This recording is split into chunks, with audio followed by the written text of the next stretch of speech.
coses que ha escoltat. Tenim avui com a convidat a fer la ponència Protecció, acompanyament internacional a defensors i defensores dels drets humans. Tenim el coordinador de Brigades de Pau a Catalunya. Ell és Alberto Guerrero Vicente, està vinculat des de fa temps a diversos col·lectius socials i l'any 2011 va tindre la seva primera experiència com a acompanyant internacional a PBI, Brigades de Pau Internacionals a Colòmbia. Us explicarà què consisteix aquesta tasca. Ell és màster en Drets Humans i en Migracions Internacionals. Com ha dit abans, és coordinador de PBI a Catalunya, a Brigades de Pau a Catalunya. Doncs, com en altres moments, tindrà uns 30-40 minuts per parlar, i farem un torneig de paraules. Gràcies. Gràcies, Alejandro, moltes gràcies. Bueno, faré la presentació en castellà, perquè per mi serà molt més còmoda i per vosaltres també. Bueno, primero de todo, gracias por madrugar y por estar aquí a estas horas. La verdad es que son las mejores horas del día, que luego va a ser peor. Yo quería hacer como tres, bueno, aparte de este agradecimiento a la Unipau por invitarnos y por dejarnos estar aquí contando un poco la experiencia de PBI, pues bueno, creo que espero no desentonar mucho del resto de las ponencias porque he estado mirando el programa y son, la verdad es que espectaculares. Luego quería hacer otro comentario pequeño y como casi anecdótico. En PBI ha circulado durante estas semanas que sabíamos que íbamos a participar aquí, que en el Memorial Joan 23 per la Pau de la Universidad per la Pau del año 2009 se hizo una mención a Brigadas de Pau, y como no sé si habíamos hecho algún agradecimiento público o no público o privado o tal, pues mira, ahora después de 9 años aprovecho y lo hago por si acaso. Mira. Y por último, por supuestísimo, felicitar a Arcadi por el Premi Constructors de Pau 2017 del Institut Català Internacional per la Pau, y bueno, pedirle un poco de disculpas por no haber estado en el acto de entrega del reconocimiento, porque, bueno, entre otras cosas, PBI había recibido este reconocimiento en el año anterior, entonces, bueno, yo creo que nos tocaba un poco, pero no pudimos estar. Lo que yo vengo a hacer aquí es contar un poquito qué es PBI, cómo funciona, un poquito de pequeña historia y un poquito pues sobre los retos del acompañamiento internacional, que es un poco lo que hacemos, ¿no? La idea de crear brigadas internacionales de paz, PBI, se lleva a término en el año 81 en Canadá, en septiembre del 81. Proviene de una serie de personas que tenían experiencias de activismo no violento en sus vidas. El objetivo es contribuir a abrir espacios de trabajo libres de cualquier tipo de violencia para organizaciones, para comunidades y para personas que defienden los derechos humanos. Normalmente utilizar el término defensoras y defensores de derechos humanos porque si no, hablar siempre de personas, comunidades y organizaciones es un poco lío, pero yo creo que hay que tener en cuenta que el acompañamiento no va solo de personas digamos particulares, sino que también hay que verlo como una tarea colectiva o como un trabajo que acompaña colectivos, acompaña colectividades, acompaña movimientos sociales, acompaña todos los trabajos de solidaridad y de red que se realizan, ¿no? La base de nuestro trabajo es la presencia internacional en los países donde estamos, siempre a petición de las organizaciones locales que lo solicitan, y está definida por al menos alguno de los 4 ejes que enumeraré ahora. El primero sería el acompañamiento físico, literalmente, estar con las personas allá donde vayan y siempre que lo soliciten. El segundo sería el acompañamiento político, lo que podríamos llamar incidencia. En los países donde trabajamos la incidencia se hace pues, con los gobiernos respectivos, con el cuerpo diplomático desplazado en estos países, pero también con agencias de Naciones Unidas, con la Iglesia, con otras ONGs internacionales, con Defensoría del Pueblo, e incluso en algunos países, en algunos proyectos donde PBI trabaja, también se hace incidencia con las fuerzas militares y las policiales, no en todos. Luego habría un eje que es el de apoyo a la reconstrucción del tejido social. Es un eje que tampoco se trabaja tanto en unos proyectos como en otros, por falta de capacidad y de recursos muchas veces.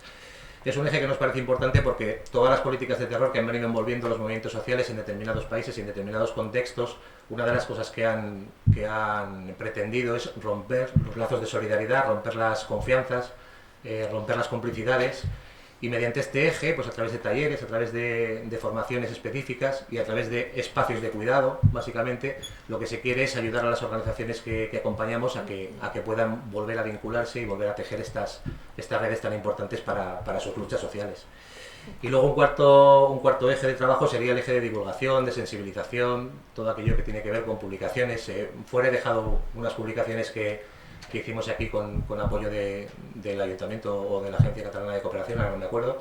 Y bueno, pues también aprovechamos giras de personas acompañadas de otros países que vienen por Europa, por el Estado español, pues para que hagan sus charlas, etcétera, etcétera. De las dos patas del acompañamiento sí que me gustaría comentar una cosa. El acompañamiento físico, digamos que es un método de disuasión inmediata frente a posibles amenazas o violaciones de derechos humanos, y el acompañamiento político, lo que decimos incidencia, viene a ser más aquella herramienta que en teoría y en un futuro y bueno, pues en un horizonte utópico nos tendría que permitir prescindir del acompañamiento físico, ¿verdad? Todo lo que fuera ejercer una presión suficiente como para que no hiciera falta acompañar físicamente, pues sería un poco la idea, ¿no? Que los procesos y los colectivos que acompañamos realmente fueran capaces de ejercer su tarea sin necesitar estar acompañadas físicamente. Pero bueno, pues aún hoy no es posible.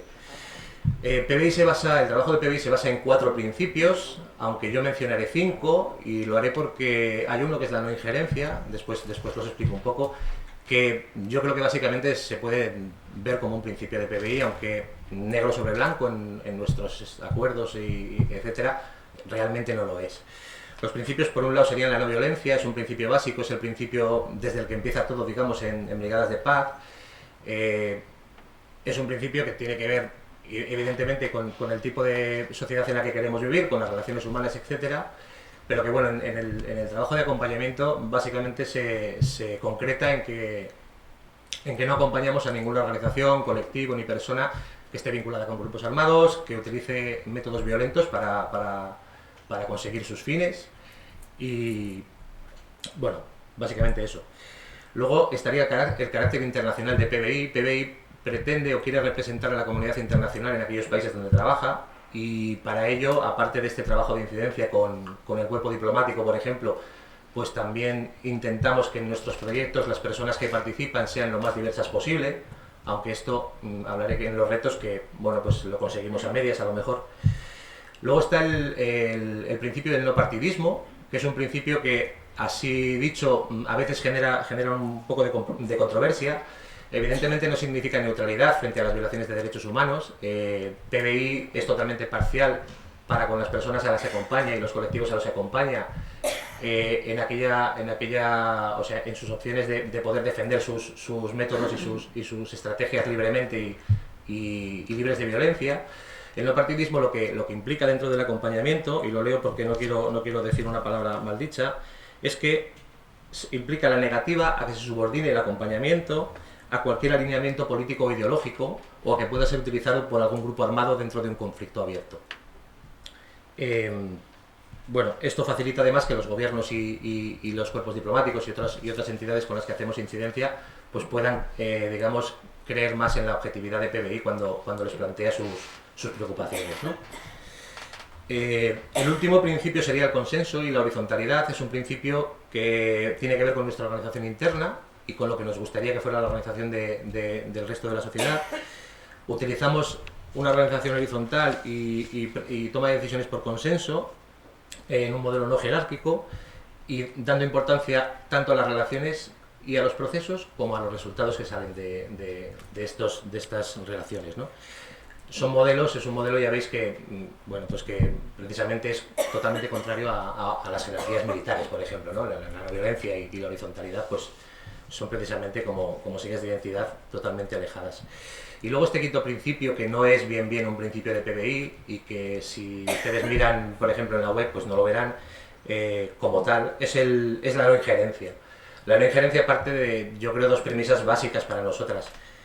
Por un lado, respetamos plenamente el empoderamiento y la autodeterminación de las organizaciones a las que acompañamos y de las personas a las que acompañamos. Son ellas las verdaderas protagonistas de sus procesos de lucha y de cambio. Y evidentemente PBI nunca ha pensado que tenga más y mejores herramientas que las personas que están en su propio territorio luchando por sus propias luchas, digamos, pues no pensamos que tengamos mejores herramientas que ellas para solucionar los problemas. Entonces, además, si lo que pretendemos a largo plazo es generar condiciones para que haya una paz duradera y estable en los territorios y para que desde esa paz se puedan construir conflictos pero ya no violentos para resolver los problemas, evidentemente las personas que están en esos territorios son las que van a poder contribuir a que la paz sea estable y duradera, no una organización que llega desde fuera y que en algún momento tendrá que salir. De hecho, el fin último de PBI evidentemente es no ser necesaria en aquellos sitios donde acompaña. Bueno, nos gusta decir que no le decimos a nadie lo que tiene que hacer, ¿no? Hay un concepto básico, no sé, lo he traído, no sé si comentarlo porque igual es un poco, bueno, lo comentaré. Hay un concepto básico detrás del acompañamiento que es el concepto de la disuasión. Disuasión que PBI orienta hacia el Estado, porque es el garante de los derechos humanos de las personas, y que, bueno, se basa en un razonamiento muy sencillo, ¿no? Si testigos extranjeros presencian violaciones de derechos humanos y por esa razón de que sean presenciados, el gobierno o el Estado puede tener problemas a nivel de sus relaciones internacionales, pues es plausible pensar que ese Estado o ese gobierno va a intentar que no se produzcan estas violaciones a los derechos humanos. Bueno, esta es la teoría. Luego, evidentemente, ya sabemos, y lo veremos también en los retos, que muchas veces esto pues tiene muchísimas lagunas, ¿no? Lo orientamos hacia el Estado porque es el garante de los derechos humanos y porque siempre, sea por acción o omisión, el Estado está detrás de las violaciones a los derechos humanos, ¿verdad?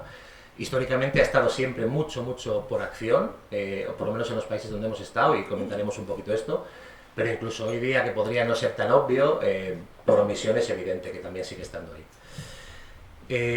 La disuasión evidentemente nunca puede ser completa y además no es el único, digamos, el único concepto que permite ampliar, digamos, el espacio de trabajo político de las organizaciones. Estaría su fortalecimiento interno, estaría su capacidad, etcétera, etcétera. La disuasión genera, por tanto, espacios de sombra o espacios en los que no sabemos muy bien qué es lo que puede pasar. Habría un espacio en el que las organizaciones piensan que pueden actuar, pero que realmente se están poniendo en un peligro extremo. Y luego habría un espacio importante también de inhibiciones, en el que las organizaciones piensan que no pueden actuar, aunque realmente el espacio existe. Y eso, por ejemplo, se ha dado mucho pues, en casos de terrorismo de Estado, ¿no? En estados que han llevado la violencia a su máxima expresión, pues la idea era un poco esa, ¿no? Que las inhibiciones fueran lo suficientemente grandes como para que no hubiera movimiento social contestatario. Si paso a comentar un poquito una pequeña historia de algunos de los proyectos de PBI por el territorio, fundamentalmente en Latinoamérica, que es donde siempre hemos trabajado más, aunque también hemos tenido presencia en otros sitios. El primer proyecto de PBI se despliega en Guatemala en el año 83, se despliega pues, en un momento en el que las políticas de tierra arrasada, digamos que están tocando su fin y que ya han hecho todo el desbastamiento y todas las aberraciones que podían haber hecho. El general Ríos Montt anuncia que va a haber una apertura democrática, etcétera, y entonces PBI entiende que debe estar ahí como testigo, ¿no?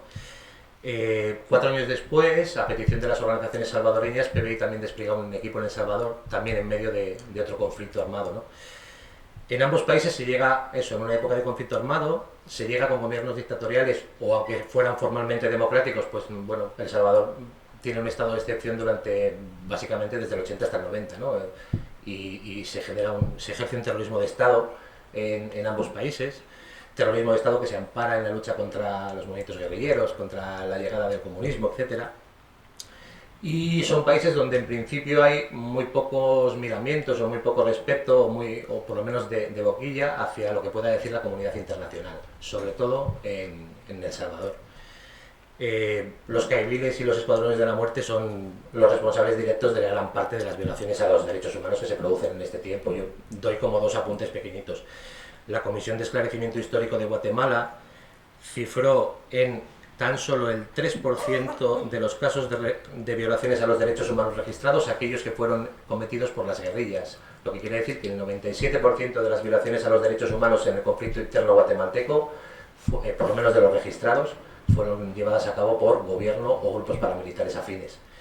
Y en cuanto a la Comisión de la Verdad de El Salvador, bueno, pues cifras parecidas. Los testimoniales atribuyen casi el 85% de los casos a los agentes del Estado, a grupos paramilitares aliados y a los escuadrones de la muerte.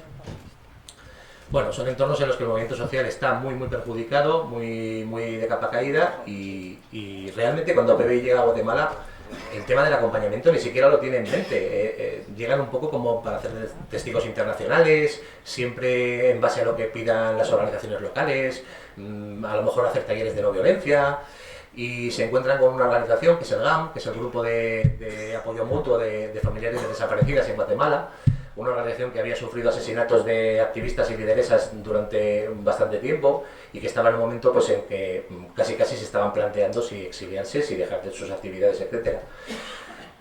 Cuando llega PBI pues se establece una relación y es el GAM el que le solicita a PBI acompañamiento las 24 horas para sus lideresas.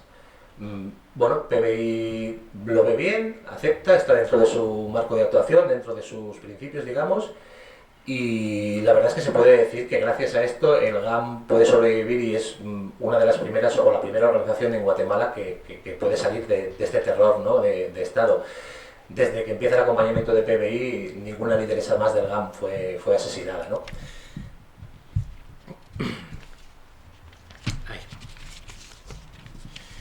Ay, que me voy. En El Salvador, por su parte, pues como ya tenían la experiencia de acompañamiento en Guatemala, pues empieza a acompañar al Sindicato del Comercio UNETS, al Comité Cristiano para Refugiados Internos, también a un comité de madres y parientes de desaparecidas, y además empiezan a visitar asentamientos de personas refugiadas que habían vuelto a El Salvador después de los años más duros, ¿no? El gobierno salvadoreño tiene una característica que es que tiene una hostilidad explícita hacia los acompañantes internacionales. En el año 88 se estima que más de 100 observadoras y observadores extranjeros fueron detenidos y más de 30 o 40 expulsados del país. De hecho, de personas que estaban con PBI, en estos años primeros fueron expulsadas 14 personas, ¿no? De hecho, todo el voluntariado internacional recibía amenazas e insultos desde la prensa y del ejército, recibía hostigamientos, incluso eran detenidas, interrogadas e incluso llegó a haber asesinatos, ¿no? Me acuerdo haber leído el caso de un acompañante suizo, creo, que fue encontrado en la selva junto a 2 personas salvadoreñas y evidentemente la versión oficial del ejército era que eran 3 pertenecientes al Frente Farabundo Martí de Liberación Nacional, ¿no? Incluso a finales del 89 la situación empeora, el FMLN digamos comienza una ofensiva armada que entra en las ciudades, entra en San Salvador y en otras ciudades del país, comienza a haber bombas, comienzan a ponerse bombas en las casas de las organizaciones a las que acompañábamos.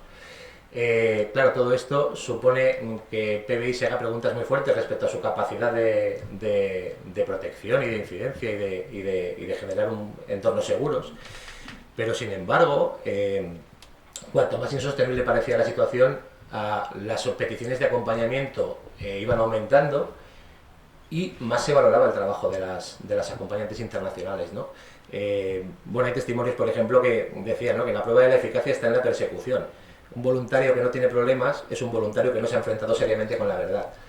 Bueno, esto realmente puede ser así, es muy razonable, pero también para PBI supone... vale, perdón.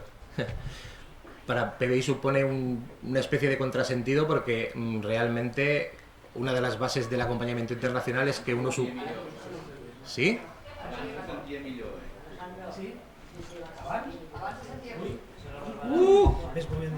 Venga, ¿aquí? Perfecta. Claro, una de las bases teóricas, digamos, del acompañamiento es que tú acompañas y puedes dar protección porque se supone que tú no vas a ser atacada o atacado. Si esa base no funciona porque no sabes realmente si te van a poner una bomba, si vas a sufrir un atentado, ¿qué queda, no, del acompañamiento como protección? Bueno, pues queda una otra parte que yo creo que se aprende en estas primeras experiencias tan extremas, ¿no? Se aprende que el acompañamiento no solo es protectivo, digamos, sino que puede reforzar capacidades de otras maneras, incluso reforzar capacidades mutuamente, ¿no? Como se ve en el caso del GAM en Guatemala o de las organizaciones salvadoreñas que están sufriendo bombas y etcétera en sus organizaciones, El hecho de que haya acompañamiento internacional seguramente permite que estas organizaciones venzan ese miedo, venzan esa zona de inhibición y puedan ir un poco más allá de lo que pensaban que podrían ir, y que estén haciendo un trabajo que realmente merece la pena y que realmente va a tener frutos. Y por otro lado, el que todas estas organizaciones, digamos, refuercen anímicamente a las compañeras y compañeros de PBI y de otras organizaciones que las están acompañando, también hace que PBI dé un paso más allá en estos escenarios, y que toda esa solidaridad, todo ese apoyo mutuo, todos esos cuidados, pues sirvan para reforzarse mutuamente y para poder continuar el acompañamiento. De hecho, bueno, aunque PBI al final acabó siendo expulsado de El Salvador a finales del 89, luego volvió en el 90, etcétera, el acompañamiento, por ejemplo, en Guatemala pues siguió durante varios años, hasta la firma de los acuerdos de paz, siguió demostrándose eficaz y, bueno, pues por ahí quedó la experiencia, ¿no?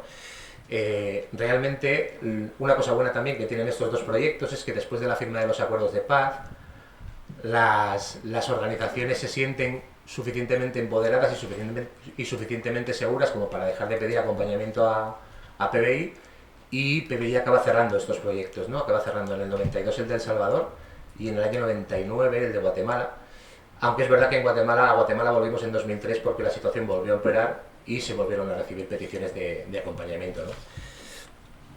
Luego hay otro capítulo singular en la historia de PBI, que es la presencia en Sri Lanka. Aquí la situación cambia, bueno, podríamos decir, no sé si radicalmente, pero cambia en el sentido de que Sri Lanka es una democracia parlamentaria en principio, aunque está ejerciendo terrorismo de Estado, lo mismo que se hacía en Guatemala o en El Salvador. Por un lado está el conflicto con los tigres tamiles en el norte de la isla, y por otro lado está el conflicto con el Frente de Liberación Popular, con una ideología mezcla de marxismo y nacionalismo, que se había formado en el sur por la propia población cingalesa, que estaba como muy disgustada con las políticas del gobierno y con toda la crisis económica que habían estado sufriendo. Este terrorismo de Estado pues incluía desapariciones, asesinatos, bueno, pues como en todos los lados, ¿no? PBI llega a Sri Lanka invitado por el Colegio de Abogados del país, Teníamos eco. en un momento en el que han sido asesinados cuatro abogados y uno más se ha tenido que ir al exilio, porque son abogados que están empezando a llevar casos a presentar cientos de casos de habeas corpus de personas desaparecidas por el gobierno.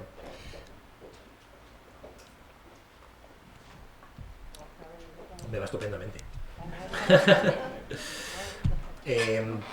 Un nuevo abogado se pone a llevar estos casos y PBI empieza a acompañarle. También en estos primeros meses se acompaña a un monje budista, que este hombre estaba perseguido por... lo encuentro, por recoger, digamos, y ocultar jóvenes que eran perseguidos por el Estado, ¿no? Por misiones de búsqueda y aniquilación del ejército contra estos jóvenes. Eran dos personas que vivían en semiclandestinidad, que hacían una vida en la que pues no se dejaban ver, digamos, si no era necesario. El abogado vivía lejos de su familia, cada noche dormía en un sitio, y sin embargo pedían el acompañamiento internacional, así como había organizaciones que no lo pedían porque sentían que se podían atraer encima de sí pues las iras del Estado, ¿no? Del gobierno, que eso también es otro aspecto interesante. El abogado fue digamos, acompañado durante 6 meses y después la situación empezó a mejorar y otros abogados empezaron a coger casos de habeas corpus y ya no se les siguió acompañando. Y el monje budista pues tenía un poco unos movimientos similares, tampoco se movía mucho, se movía solo por determinadas zonas, pero siempre utilizaba el acompañamiento internacional, y yo creo que esto es un poco lo interesante. Pues por ejemplo cuando se iba a visitar la base militar de su región o el cuartel de policía del pueblo donde vivía, ¿no? Y también utilizó el acompañamiento internacional de PBI cuando estuvo reunido con el secretario del presidente del gobierno. Y de hecho esto es a partir de ese momento que se reunió con el secretario del presidente, pues digamos que este monje dejó de ser perseguido por el Estado. El presidente, al parecer, bueno, esto creo que es un hecho bastante, digamos ya objetivo, el presidente se puso en contacto con los cuerpos de seguridad del gobierno y bueno, pues les dijo de alguna manera que dejaran de perseguir al monje. Y de hecho se piensa en algunos, en PBI o entre gente que ha estado estudiando un poco la historia y que viene de muy antiguo, pues este acompañamiento de este monje se cree que es como un ejemplo muy claro de que la incidencia, más allá del acompañamiento, esta incidencia también de cuerpo diplomático, etcétera, tuvo un efecto enorme para la seguridad de este hombre. Es singular en este caso el que el acompañamiento, que se basa en una gran visibilidad para ejercer disuasión, tienen que saber que estás con la persona que acompañas, tienen que saber qué puede pasar si ocurre algo cuando estás acompañando. O sea, el acompañamiento siempre lleva detrás toda la visibilización posible de tu acompañamiento, ¿no? Pues digamos que es curioso que en estos casos se utilizara el acompañamiento a la vez que se llevaban vidas, digamos, semiclandestinas. También había pasado en Guatemala y en El Salvador con determinadas lideresas y líderes, ¿eh? Pero bueno, pues es una herramienta que también se demostró eficaz, porque se usó el acompañamiento físico para aumentar la capacidad de acompañamiento político, por decirlo de alguna manera. Luego, si pasamos a Colombia, la verdad es que PBI está desde el año 94 y yo creo que es el proyecto en el que se nos ha dado la posibilidad de observar la evolución del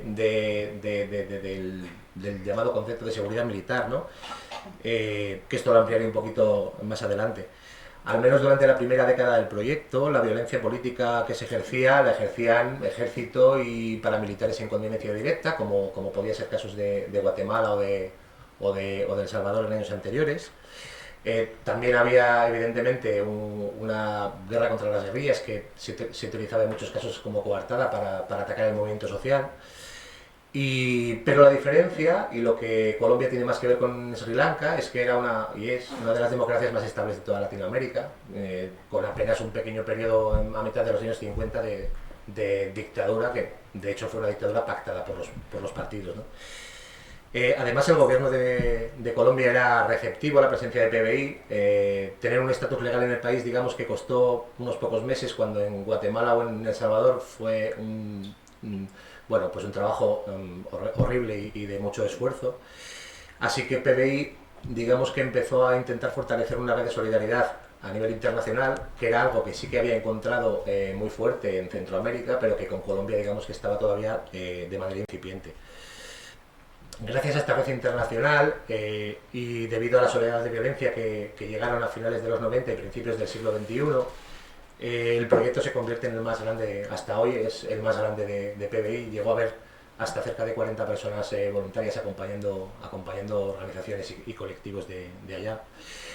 Y en Colombia, por citar también un aspecto, digamos, definitorio del proyecto, se comienza a acompañar a procesos de retorno de comunidades que habían sido desplazadas internas por el conflicto, desplazadas a sangre y fuego por contingentes conjuntos de militares y paramilitares, y se comienzan a definir estrategias de acompañamiento que querían ir un poco más allá de lo que es el acompañamiento concreto a personas o a colectivos con los que se tiene un convenio de acompañamiento. Los acompañamientos no se hacen porque sí, sino que se trabajan entre las organizaciones y se llegan a una especie de convenios.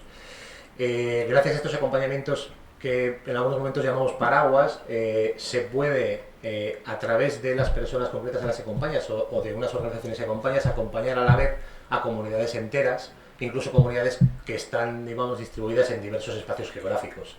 Entonces uno puede hacer presencia en todas estas comunidades sin tener que estar físicamente al lado de la persona a la que supuestamente acompaña. Y esto es un aspecto que en Colombia se ha trabajado mucho y yo creo que es muy bueno, porque volvemos a poner en valor esta dimensión colectiva del acompañamiento, ¿no? Más allá de estar acompañando personas concretas. No diré más de Colombia porque además esta tarde hay una intervención como súper interesante sobre cómo está el proceso actualmente y van a aprender muchísimo más y conmigo, o sea que ya me quedo. Vale, sí, voy a pasar a México directamente.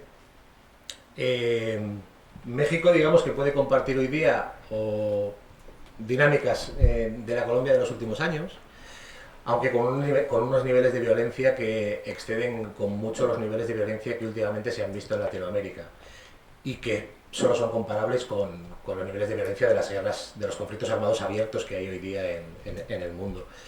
Hay unas cifras del año pasado, de finales del año pasado, entre Felipe Calderón, gobernante entre 2006 y 2012, y Enrique Peña Nieto, que gobernó entre 2012 y hace muy poquito, suman 234.000 muertos en 12 años. Y 2017 es oficialmente el año más violento en la historia reciente de México. En 2017 se han registrado casi 24.000 homicidios. Y en el mes de octubre de 2017, prácticamente 3.000. siendo el mes más violento desde el año 97, según la información que yo tengo. Aquí la guerra contra la guerrilla ya no es la excusa, aquí la excusa es la guerra contra el narco, y eso lo dejó bien claro Felipe Calderón cuando llegó al gobierno. Y bueno, pues aunque se trata de un país con larga tradición democrática, y digamos que la violencia aquí es un poco más difusa y da la impresión de que se ejerce por grupos diversos que no tienen aparente control por parte del Estado. Y sin embargo el acompañamiento se solicita y el acompañamiento funciona, ¿no? Además se puede decir que en México se empieza a ver, bueno, también lo hemos visto en todos los países, pero digamos que en México ya desde el principio se ve de forma clara cómo la violencia contra defensoras y defensores de derechos humanos tiene que ver mucho con cuestiones territoriales, con cuestiones de lucha por el territorio, con cuestiones medioambientales, de justicia social y con cuestiones de proyectos empresariales, ¿no? Esto que evidentemente ya viene de largo y que no lo he comentado en los otros contextos, México cuando se entra ya es claro que es así. No hay otras coartadas como guerra contra guerrillas y conflictos armados abiertos. Bueno, las actividades de PBI en México comienzan pues, tras el levantamiento zapatista.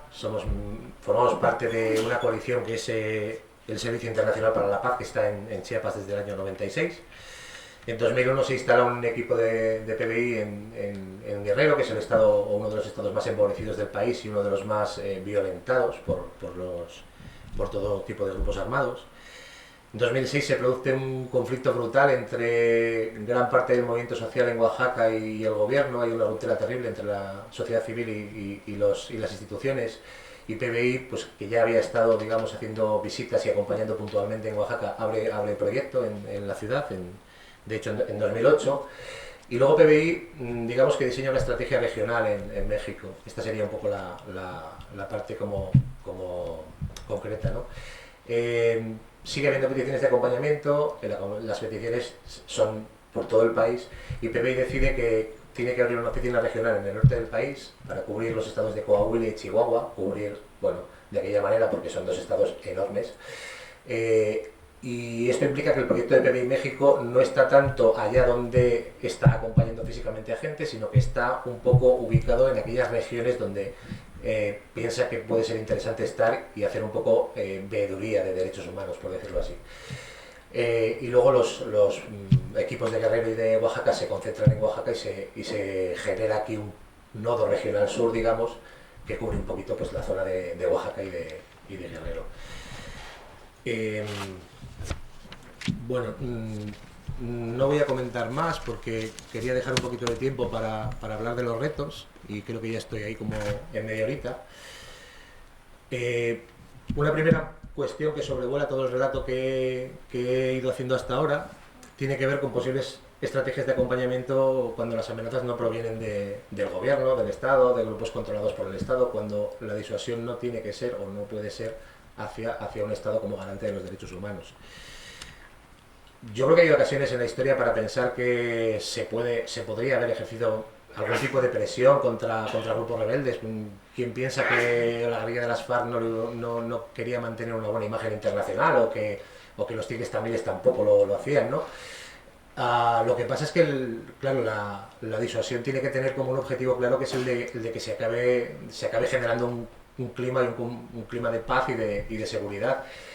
Y al final el último garante, siempre hemos creído que el último garante de todo esto es el Estado. Entonces el hecho de plantear una parte de nuestros esfuerzos en disuasión contra grupos que no tienen esa capacidad de crear las condiciones, digamos, que el Estado debería tener, pues al final ha hecho que nunca hayamos abordado estos temas como en profundidad y con intención de ponernos en ello.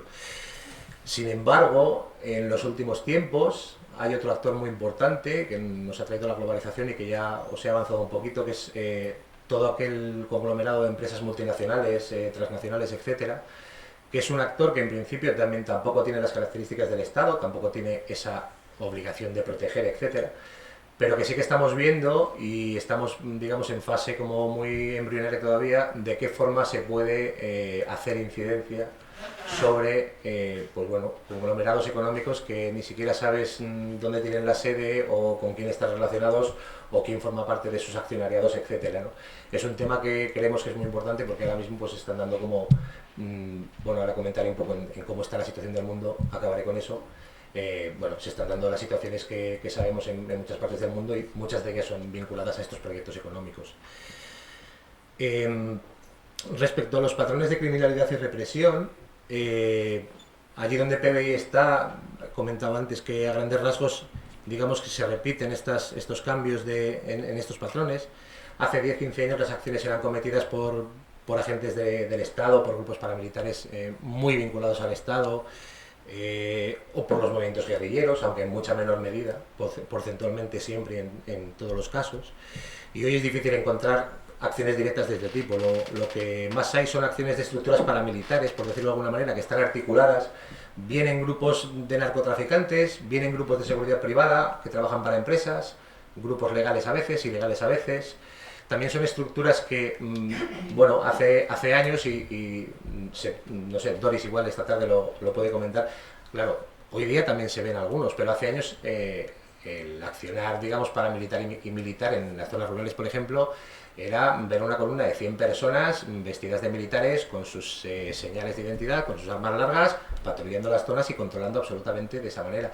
Hoy día el control es mucho más civilino, mucho más sutil, los grupos que circulan por el entorno rural son más pequeños, menos visibles, también circulan mucho por el espacio urbano, hay mucho más control social en el espacio urbano si se quiere.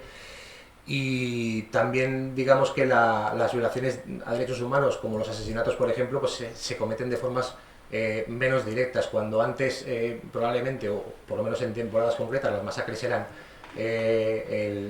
digamos, el objetivo casi de todas estas estructuras militares y paramilitares. Hoy día son los asesinatos selectivos los que llevan la voz cantante, ¿no? Y esto, por ejemplo, genera una consecuencia muy perversa, ¿no? Que cuando había masacres, cuando había patrullar militar y paramilitar, digamos, abiertamente por los territorios, pues era mucho más fácil ejercer presión sobre la comunidad internacional, hablar de lo que estaba pasando y tener pruebas de lo que estaba pasando. Hoy día, con esta nueva acción de grupos paramilitares pequeños, de asesinatos selectivos, de pequeñas piezas que digamos, irrumpen por todo el territorio, es mucho más difícil que podamos hacer esa vinculación directa y que los estados se sientan concernidos, ¿no? A la hora de ejercer una presión de tipo internacional. Como hemos dicho también antes, este nuevo accionar está muy ligado a temas de posesión y utilización de la tierra. Yo creo que eso ha sido siempre así, pero las excusas antaño eran la lucha contra las guerrillas y que no llegara el comunismo. Hoy día ya no hay excusa en casi ningún sitio. Y las luchas tienen que ver con el despojo a los moradores históricos de la tierra. Predomina, de hecho, la violencia contra las defensoras y defensores de tierra, territorio y medio natural, ¿no? Además se busca reprimir a los movimientos sociales, eliminar las propuestas políticas alternativas y apoyar los megaproyectos económicos. Y como he dicho, como estas acciones tienen el respaldo o ayudan a las políticas de desarrollo de los estados, ayudan a la fuerza pública y ayudan a las empresas, pues son mucho más difíciles de atacar mediante la incidencia. Podemos hablar lo escuché hace poco, ¿no? El efecto teflón, la impermeabilidad de los gobiernos respecto a su política exterior, aun cuando sabemos que les afecta, en cierta manera, una imagen negativa respecto a violaciones de derechos humanos. O sea, una cosa es que les afecte, que demos esa imagen negativa, y otra cosa es que realmente las políticas exteriores de allá y de acá estén cambiando, que de hecho no lo están haciendo, ¿no? Luego hay otros territorios donde podríamos pensar en el acompañamiento de PBI, y sigo un poco con los retos o con aquellos espacios que no cubrimos, que podrían ser territorios de los que no hemos hablado pero que todo el mundo tenemos en la cabeza. Podría ser el territorio palestino o los territorios ocupados saharauis, ¿no? Ocupados por Marruecos. Claro, son escenarios, sobre todo el palestino, en los que Bueno, pues realmente la protección de PBI probablemente no funcionaría tal y como está pensada, porque bueno, estamos viendo que a todos los niveles la capacidad de presión internacional para que Israel cambie sus políticas o para que Marruecos haga lo propio en su propio patio trasero, pues no están funcionando. Y si no están funcionando a los niveles que se hacen, pues es prácticamente seguro bueno, que un acompañamiento como el de PBI tampoco tendría resultado, porque hay que recordar que de alguna manera el acompañamiento físico es una herramienta puntual e inmediata, aunque la estamos alargando en el tiempo porque es necesaria, pero el acompañamiento político es el que realmente tendría que llevar a soluciones definitivas, ¿no? o a protección definitiva. Luego hay otro aspecto que también he dejado pasar antes, que es que hasta el momento, y aunque esto va cambiando y aunque ya hay muchos ejemplos de que no va a ser así, pues todas las personas voluntarias venimos del norte global. Y de hecho, bueno, PBI tiene una estructura en la que están los proyectos de terreno, que son los proyectos donde se acompaña, que es el sur global, y los grupos nacionales de los que yo formaría parte, que estamos en el norte global. Esto funciona así también por una cuestión de que, bueno, la incidencia siempre sea a nivel internacional y a nivel de política internacional siempre ha estado un poco vinculada con las asimetrías de la fuerza de los países, ¿no? en el ámbito internacional. Pero bueno, PBI digamos que debería tender a ser mucho más diverso, mucho más multicultural en todos los sentidos. Y además por una razón muy sencilla, los acompañamientos de PBI no deben verse como acompañamientos de personas blancas, como sí se ha visto durante tiempo, y hemos recibido testimonios de que se veía así, ¿no? Se veía que había, te decían, ¿no? Las personas acompañadas, que era mucho mejor que viniera un blanquito de Nueva Zelanda que no que viniera una persona del país de al lado, aunque el país de al lado tiene muchas más relaciones con mi país que Nueva Zelanda, ¿no? Sin embargo, lo que PBI siempre ha buscado, y todas las organizaciones de acompañamiento de hecho, es intentar que PBI constituya un símbolo, entre comillas, y ahora lo explico, más allá de la tez que llevemos las personas que estamos acompañando. Lo que quiero decir es que PBI tiene que ser respetado, o sea, el acompañamiento de PBI tiene que ser respetado por ser PBI, no por ser personas blancas que van con PBI. Por eso PBI y todas las organizaciones de acompañamiento utilizan chalecos, utilizan gorras, utilizan banderas, utilizan... Lo que queremos es que lo que se vea es que el acompañamiento lo realiza PBI y no que lo realizan personas blancas. Pero evidentemente es un aspecto que está ahí y que bueno, pues hay que ver cómo seguir trabajándolo. Y ya por último, yo quiero que también debemos destacar que necesitamos un enfoque específico de género en el trabajo de acompañamiento. Tenemos estudios o tiramos de estudios de otras organizaciones en las que se ven las diferencias en cuanto a violaciones de derechos humanos cuando se realizan contra mujeres y cuando se realizan contra hombres, o qué violaciones específicas reciben los colectivos LGTBI, pero es verdad que desde PBI pues a día de hoy todavía no tenemos como herramientas poderosas internas para poder o para ver si eso puede determinar que los acompañamientos puedan cambiar, ¿no? Ahora mismo el proyecto de Colombia, por ejemplo, está dentro de un proceso bien interesante con un colectivo colombiano que trabaja este tipo de temas, el enfoque de género, y con las conclusiones que se saquen de este trabajo, pues seguramente vamos a poder mejorar mucho en toda esta cuestión. Hay un tema también dentro de... Yo lo planteo como una pregunta porque bueno, pues, me parecía como interesante traerlo a colación, vinculando el tema del enfoque de género con el tema de la no injerencia. ¿Qué hace PBI o qué tiene que hacer PBI? ¿Cómo se plantean las relaciones con las organizaciones a las que acompaña? Y en esas organizaciones está viendo comportamientos machistas, por ejemplo, ¿no? Pues es un tema que realmente no hemos abordado. Normalmente lo abordamos desde una perspectiva particular. Cada voluntaria, cada voluntario, o lo habla en el equipo suyo, se identifican maneras de poder sobrellevar, pero es un tema que nos tenemos que plantear realmente y que tenemos que buscar una solución como pues que cubra un poco todas las cuestiones que están ahí, ¿no? Bueno, por ahí los retos. Hay otros retos que había puesto así en global y que solo enumeraré. Se nos puede ocurrir, por ejemplo, y que a mí es una cosa que ha dicho Alejandro antes, que soy máster en migraciones, a mí es una cosa que me interesa muchísimo. Nos podríamos plantear hacer acompañamiento a las personas migrantes en sus trayectos migratorios, por ejemplo, o hacer acompañamiento aquí en Europa a las personas migrantes en los centros de detención, en los CIES, en los campos de detención de Turquía, en Libia, en sus trayectos, bueno, Yo creo que son preguntas que a mí, por ejemplo, me activan mucho las neuronas, ¿no? Pero evidentemente son preguntas sin más, no tengo ningún tipo de respuesta. Y lo dejo aquí porque estamos ahí más o menos en el tiempo. Bueno, había traído un poquito el contexto global actual de la violación a derechos humanos de defensoras y defensores.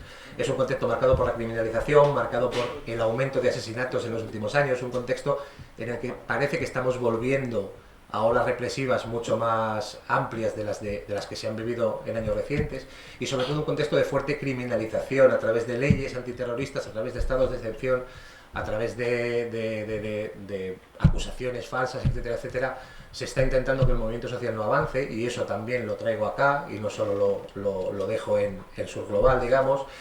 Estas son las herramientas más fuertes que está utilizando hoy día los estados y los gobiernos para callar los movimientos sociales, ¿no? Y sin más, aquí lo dejo. Muchas gracias.